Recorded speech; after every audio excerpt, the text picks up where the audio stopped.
বাংলা আবাস যোজনার তালিকা নিয়ে রাজ্যের বিভিন্ন জায়গায় ক্ষোভ দেখা দিয়েছে। অভিযোগ, অনেক জায়গায় যাদের পাকা বাড়ি তাদের নাম তালিকাভুক্ত করা হয়েছে, আর যারা প্রকৃত উপভোক্তা কোনো রকমে মাটির ভাঙাচোরা বাড়িতে দিন কাটান তাদের নাম তোলা হয়নি। অধিকাংশ ক্ষেত্রেই অভিযোগের তীর তৃণমূলের দিকে। কিন্তু মুর্শিদাবাদের রঘুনাথগঞ্জ ২ নম্বর ব্লকের শেখালিপুর গ্রাম পঞ্চায়েতের রাধাকৃষ্ণপুর গ্রামের তৈমুর শেখ তার নাম আবাসের তালিকায় থাকা সত্ত্বেও তার সেই নাম কাটানোর জন্য বিডিওর কাছে লিখিত আবেদন জানান। কারণ তার পাকা বাড়ি না থাকলেও পাকা বাড়ি করার সামর্থ্য রয়েছে। অভিযোগ, পাকা বাড়ি থাকা সত্ত্বেও আবাসের তালিকায় তৃণমূলের নেতা কর্মীদের নাম দেখা গিয়েছে। এ নিয়ে বিভিন্ন জায়গায় ক্ষোভ বিক্ষোভও চলে। তৈমুর শেখ তার আবাসের তালিকা থেকে নাম বাদ দেওয়ার জন্য বিডিওকে অনুরোধ জানান। তৈমুর শেখ বলেন, আমার পাকা বাড়ি করার সামর্থ্য রয়েছে, তাই আমি চাই গ্রামের অন্য মানুষ আবাসের বাড়ি পাক। জঙ্গিপুর থেকে তরিকুল শেখের রিপোর্ট, জঙ্গিপুর টিভি। তৈমুর শেখ, ইনি রাধাকৃষ্ণপুরের, পিতার নাম এমডি এহান্নান আলী। উনি এসছেন, উনি এসে বলছেন যে আমাকে আমার নাম অ্যাকসেপ্টে আছে, আমার নামটা বাদ দিন, কারণ আমি বাড়ি নিজে তৈরি করার ক্ষমতা রাখি। ইন দি মেইনটা আমাদের ওসি সাহেবও ছিলেন, সভাপতি ম্যাডাম এলেন, বসিয়ে রেখেছিলাম, আপনাদেরকেও ডাকলাম যে একটা পাকা বাড়ি কেউ পেয়ে গেলে যখন মিডিয়া হচ্ছে, বা একটা কাঁচা বাড়ি যদি জেনুইন কেউ বঞ্চিত হয় সেটা নিয়েও সবাই জানছে, আমরা রেকটিফাই যতটা পারি করে নিই। এক্ষেত্রে একজন নিজে এসে বলছে আমার নাম আছে, বাদ দিন। এবং এনার যখন বললো তখন আমি ভাবলাম তাহলে বোধহয় আপনার পাকা বাড়ি, তাহলে তো পাকা বাড়ি না হলে তো এই কমপ্লেন লিখিত কেউ দেবেন না।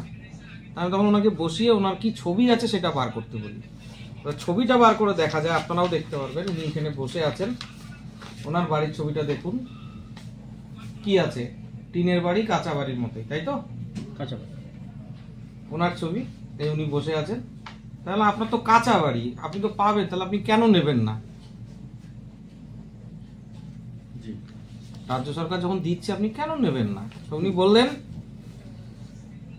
যে আমার নিজে বাড়ি করে নেওয়ার সামর্থ্য আমি তৈরি করতে পেরেছি কর্ম করে, আমি কৃষিকাজ করি, অন্যান্য কাজও করি, আমি সমর্থ হয়ে গেছি। আমার বদলে যদি একজন অন্য কেউ পান হতদরিদ্র, আমি খুশি হব।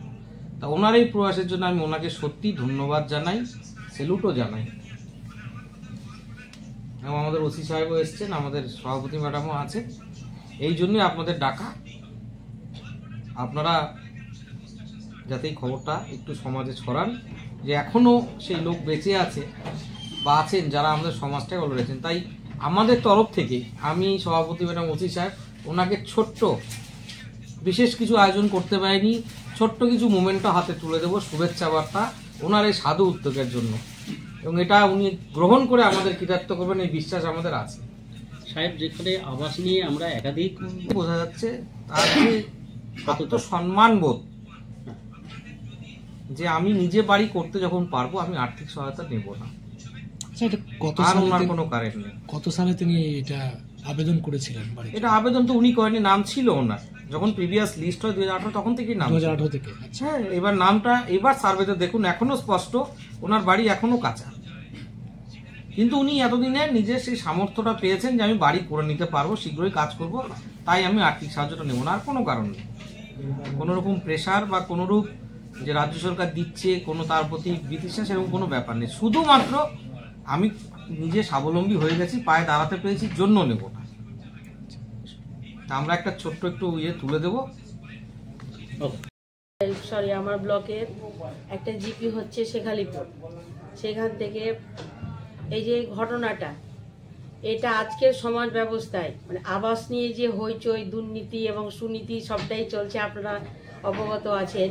এইরকম সামাজিক মানে এইরকম একটা অবস্থায় এইরকম একজন দৃষ্টান্তমূলক একটা ঘটনা আমার রঘুনাথগঞ্জ ব্লক 2 নয়, প্রত্যেকটা জিপির কাছে, প্রত্যেকটা ব্লকের কাছে এবং জেলা তথা আমার মনে হয় পশ্চিমবঙ্গে একটা দৃষ্টান্তমূলক ঘটনা হয়ে থাকবে। এই জন্য আমি খুব গর্বিত এবং নিজেকে এটা প্রাউড ফিল করছি।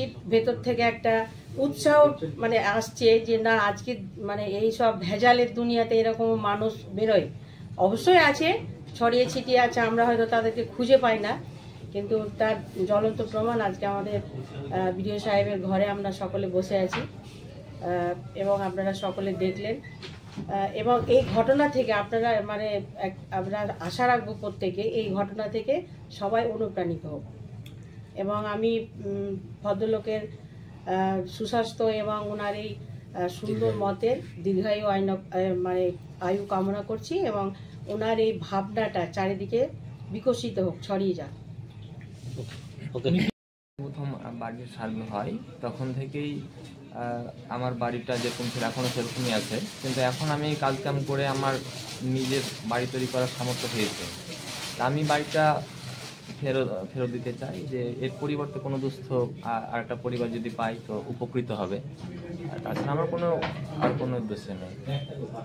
যেখানে বাড়ি পাওয়ার জন্য অনেকেই অনিয়মের কৌশল নিচ্ছেন বা প্রচেষ্টা করছেন, সেখানে আপনি বাড়ি পেয়ে ফেরত দিয়ে দিচ্ছেন, এটা কোথা থেকে, কিভাবে এটা? না, এটা স্যার আমার মন থেকেই এটা এসছে যে না, আমি টাকা ফেরত দেবো, যেহেতু আমি এখন তৈরি করতে পারবো নিজের সামর্থ্য অনুযায়ী। তার পরিবর্তে একটা সুস্থ পরিবার পেলে সেই পরিবারটি উপকৃত হবে, আমার এটাই উদ্দেশ্য। আপনি পেশায় কি করেন? আমি পেশা এখন চাষবাস করি, ন্যাচারাল ফার্মিং আছে আমার। হ্যাঁ, কিন্তু আমরা তো ছবিতে দেখলাম যেটা, সেটা আপনার বাড়িটা এখনো পুরোপুরি পাকা নয়, কাঁচা পাকা। না, এখনও কাঁচাই আছে, আমি তৈরি করে নিতে পারবো সেই উদ্দেশ্যে দিচ্ছি। এবং আমার বাড়িটা যেহেতু নদীর ধারে আছে, পুরো একেবারে পাশে পদ্মা নদী, যে কোনো মুহূর্তে ভেঙে যেতে একটা থাকে, এই উদ্দেশ্যে তৈরি করা হয়নি আর কি এখন এই মুহূর্তে। তবে আমি অন্যদিকে গিয়ে নিয়ে বাড়ি তৈরি করে নেব। আমার বাড়ি রাধাকৃষ্ণপুর। আপনার নাম? আমার নাম তৈবুর শেখ। আচ্ছা, বাকি যারা বাড়ি পাওয়ার জন্য আবেদন করছেন বা অনিয়মের প্রশ্রয় নিচ্ছেন, তাদের জন্য আপনি তো একটা দৃষ্টান্ত হয়ে রইলেন। আমি তাদের উদ্দেশ্যে একটাই বলবো যে অনৈতিকভাবে মানে দুস্থ গরিব লোকের যে অধিকার, সেটা যেন তারা বঞ্চিত না হয়, তারা সেদিকটা যেন খেয়াল রাখে। আমি এই মেসেজটাই দেবো, মানে যারা অনিয়ম করছে আর কি, তাদেরকে বলবো যে না, দেশের সম্পদ দুস্থ সঠিক জায়গায় ব্যবহার হোক। আজকের এই দিনে বিডিও সাহেব দেবোত্তম সরকার, সভাপতি ম্যাম মমিনা খাতুন এবং আমাদের ওসি সাহেব পলাশ পাল নিজে আপনাদেরকে পৃথকভাবে আলাদাভাবে আপনাকে পুরস্কৃত করেছে, কেমন লাগছে? এর জন্য স্যার আমার খুবই আনন্দিত লাগছে, খুবই ভালো লাগছে যে এই প্রথম এত বড় বড় স্যারদের সঙ্গে বসে আছি এবং তাদের হাত থেকে আমি সম্বর্ধনা পেলাম। আমি খুবই আনন্দিত এবং খুবই খুশি। ওকে ওকে।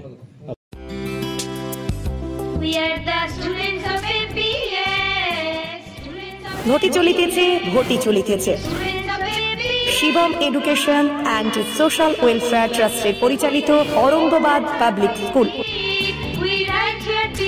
এটি একটি বাংলা মাধ্যম আবাসিক অনাবাসিক শিক্ষা প্রতিষ্ঠান। 2025 শিক্ষাবর্ষে 5ম থেকে 9ম শ্রেণী পর্যন্ত বালক ও বালিকাদের ভর্তির জন্য ফর্ম ফিল আপ চলছে। ফর্ম পূরণের শেষ তারিখ 22শে অক্টোবর 2024। ভর্তির পরীক্ষা 27শে অক্টোবর 2024 রবিবার দুপুর 12টা। औरंगाबाद पाब्लिक स्कूलेर जंगीपुर शाखा मियापुर कैम्पासे बालक और बालिका विभाग, तालाई कैम्पासे बालक विभाग, लालगोला कैम्पासे बालिका विभागेर जोन्नो अनलाइन अथवा अफलाइने फर्म फिल आप करुन। स्कूलेर विषये विस्तारित जानते फोन करुन 7501593336 বা 8617369044 9593494785 8926686155। We are the family of Shivam Trust, blissfully.